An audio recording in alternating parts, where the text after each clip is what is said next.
Leadership Story Talks, where we discuss the practices that engage, motivate, develop, retain, and attract people to businesses. We'll give you principles and tools based on real-world stories to leverage listening and storytelling to become a better leader and management professional. Leadership Story Talks is produced by Narrative, a company that focuses on personal storytelling for business. In this particular instance, I met with them really in groups of 20 to 25. And what I would do is sit in a room, not mention DEI at all, but let them ask questions, any questions that they had in order to get to know me. And I used that as an opportunity to share my vulnerability, my stories, revealing the common ground that we shared.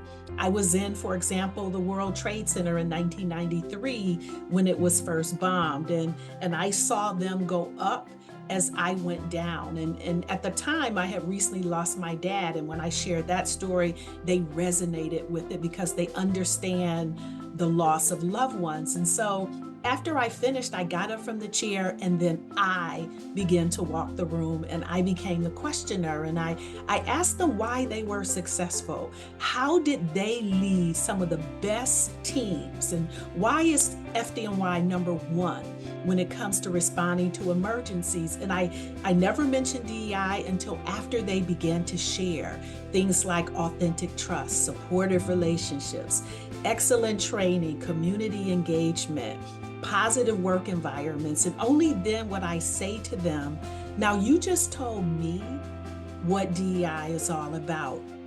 And here's the thing, it wasn't until after I spoke to them and reviewed all the notes that I compiled from all of those meetings that I began to really see the common ground and that they had really created the framework for DEI by sharing what was important to them. All right. Well, that was Cecilia Loving telling us about, this amazing story, really, where she came in front of a group that was really hard to, probably her toughest crowd, she said, and needing to talk about DEI. How do you do that with the fire department of New York and all these people that were in front of her? I think she said groups of 20 to 25 and, many, many people. And her solution was to listen to their questions and make connections in her own mind without ever using the term DEI. And I think to me, that is such a great lesson. Go ahead, Julia. That quote, I'm so glad we're talking about this because that is the quote that has stayed with me since we've interviewed them. And so much we think we're going to come up with when we go into a new work situation or a new team, whether it's recruiting somebody, whether it's hiring or working on performance management with people, we think we have to come in with a solution right away. And the thing that's at the core of everything is to listen first, ask questions, and then start to learn together. Because how many groups have you sat in where the natural reaction was like, what are you going to teach me? And why are you here? And you are no different than everybody else that's shown up before you. And it's about building trust. And I love the way they talked about building trust by listening and appreciating the different experiences and then connecting the dots. And that alone, quote, if you put it out, should be put in everyone's toolkit as a reminder in any situation they go into. Yeah, yeah, absolutely. Any situation. And I think in particular, it's such a kind of good remedy to the overuse of jargon and shorthands, which we use so much in the corporate world. And DEI is a good example of that. It's an acronym and it means so many different things to so many different people, even though when it was first introduced, it had a particular meaning.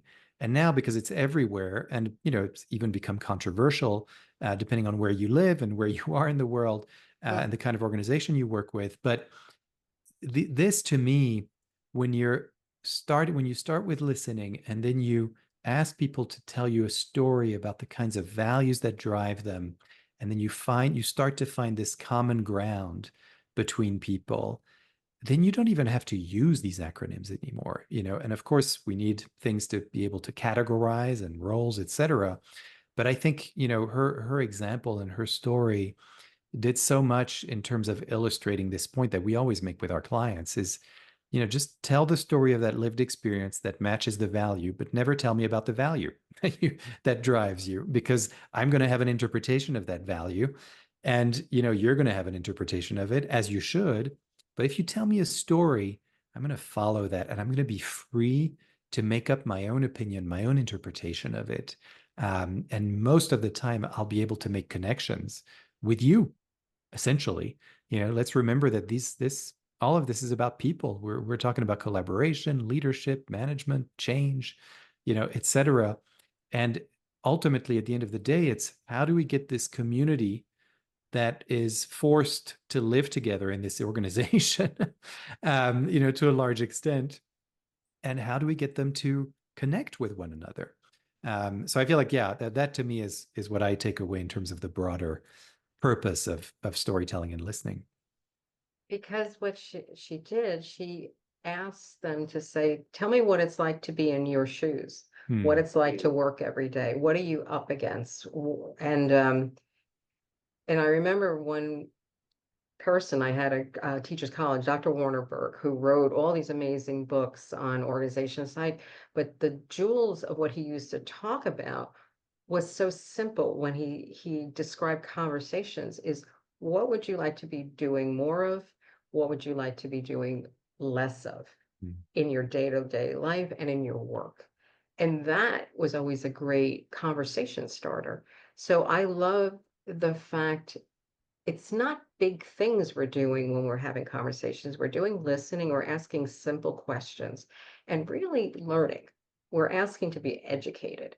And then you create a partnership of what can we work on together? What will make the most difference to start with? So yeah, that's on my go-to list of quotes now that I'm going to be thinking about when I'm coaching people and working with people. Yeah. I love it. Yeah. And I really, once again, I think of our listeners and people watching here, and who follow narrative in general. The question that comes up for me, for everyone that's listening and watching is, what's the thing that you're working on right now where, there is that sort of confusion around terms used, and, maybe you have a message that you really need to put out there because it's urgent, but it's not landing somehow. Think about that and think about, perhaps is there an opportunity for you to step back and to go to certain people with whom this isn't landing and just listen. Exactly what Jules just said, just listen and just ask those questions, so that you can kind of understand why the message isn't landing, and perhaps it'll even give you an indication of what story you might need to tell that's a little different from the one you've been telling. And of course, if you need help with this, we're always here to listen. We're happy to listen. And you can go to narrative.com, NARATIV.com, and consider enrolling yourself and your team into one of our one-on-one coaching or group training programs. And of course, for this podcast, if you want to get all the wisdom of all these episodes with our guests and these debriefs as well, please remember to subscribe and leave a review. That drives the word of mouth. And don't forget to go to our YouTube page as well, where you can see us right here. So there you go. And narrative.com/podcast has all of our archived episodes as well. So yeah, lots and lots of things that you can learn from the website. I really encourage you to go there. And we're always ready to listen to you and appreciate you for listening to us today in this episode. And of course, appreciate you, Julienne, for being here as always. Yeah. The mission of the moment, less buzzwords, more conversations. Absolutely. Thank you. Hear, hear. All right. Well, thanks, everyone. And until next time, bye. For more information on the narrative listening and storytelling method and how it can help your business, go to narrative.com.